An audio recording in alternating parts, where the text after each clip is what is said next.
Hi brides! So here's another episode of our Budgetarian Bride series. So first and foremost, I would like to say thank you sa pag-view and pag-comment nyo dun sa recent video nga natin about sa aming DIY wedding invitation. Hindi ko actually in-expect na marami rin palang budgetarian brides like me na gusto rin mag-cut ng cost, especially when it comes to wedding preparations like yun nga, paggagawa ng invitations.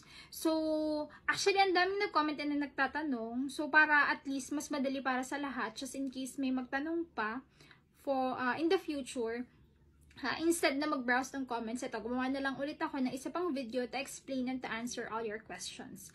So, sana ma-discuss ko lahat and mabigay ko lahat ng answers na ina-expect nyo. Actually, nilista ko siya para wala akong makalimutan. So, first is yung materials na ginamit namin sa invitation at kung saan namin nabili. So, yung materials na ginamit namin, kung nakita nyo nga sa video, is gumamit lang kami ng photo paper, vellum paper, and envelope. So, yung vellum paper and envelope, binili lang namin siya online sa Orange app. Tapos, yung photo paper, dito lang kasi sa area namin, may local bookstore din. So, dun kami bumili. Pero marami din kayong mabibiling photo paper online. So, yung photo paper is na binili namin is worth 90 pesos, 20 sheets na siya, A4 size, glossy photo paper. Yung vellum paper naman is 8.5 by 11 letter yung size niya. Tapos 10 sheets na siya, good for 125 pesos. Tapos yung envelope naman is 12 pesos each. Tapos, yung second question is kung anong size yung invitation na ginawa namin. So, yung invitation na nakita nyo doon sa video is 4R yung size kasi nag-decide nga kami ni husband-to-be na 4R yung gamitin namin na size. Tapos, yung mga nagtanong din kung ilan daw yung kasha.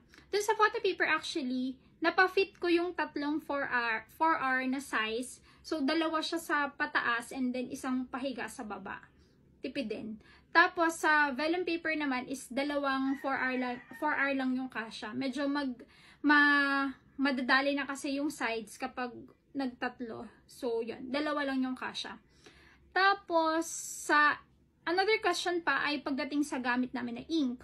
So, doon naman sa ink, actually, ang ginamit lang namin is dye ink kasi yun lang yung available. Pero, based on research, nakita ko na kapag vellum paper, mas recommended na gumamit ng pigment ink. So, kung may pigment ink ka, mas okay na mag-print doon kapag vellum paper yung gagamitin mo. Yung vellum paper nga pala ay yung parang transparent na ginamit namin front page. So, ayun, medyo matagal kasing mag-dry kapag dye ink. Pero as a budgetarian bride nga, yun lang available kasi naman mag-resort pa sa another gastos. Inintay ko na lang na matuyo yung ink. So, natutuyo naman siya. It takes time nga lang. So, patience is a virtue. So, okay naman yung output. So, intay-intay lang talaga para mag-dry yung ink. Tapos, yung photo paper nga, make sure na glossy yung bibilihin nyo para at least maganda yung print niya. Okay yung dye ink kasi mabilis namang matuyo sa photo paper.